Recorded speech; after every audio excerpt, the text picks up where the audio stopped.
us as spouses, there are also things we have to do to honor and introduce our own spouses to our households.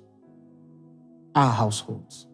I've seen experiences, for example, that where there are people who don't care how their spouse appears before the in-laws. They don't really care how they appears. Or to them, it's not even a point of how your husband or your wife appears before the in-laws. I think it's a very important thing for us, for you to be deliberate on the picture that you paint about your husband or your wife.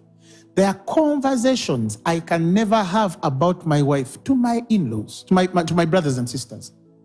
You see, there are things my brother should not know about my wife because that's our business. I think the challenges that exist between in-laws is when in the bond of brotherhood and friendship, my mother is my friend, my sister is my friend, we do not know the boundary of how far to go when we are sharing, especially the weaknesses of our spouses. Why? Because like I said earlier, when we later reconcile or resolve, these people never resolved. They stay with the mind that this woman is abusive.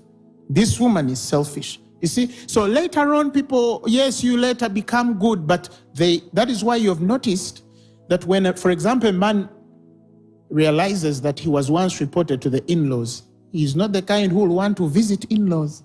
You find those challenges that people don't want to go to the in-laws. Why? Because there's a way someone can come and visit, and the brother-in-law gives him this eye of, I know what you do to my sister. But he's smelling, hello, brother-in-law, how are you? But the eyes are telling him, I know what you do to my sister, and I wish I could punch you. It's just because I have to behave. You're the husband of my sister, but I want to punch you any day. So that kind of man will not feel comfortable in that kind of invitation. Likewise, it happens with our wives, that if we don't know how to cover the glory of your wife, some of them go there and there's the way your sister looks at her, your mother looks at her,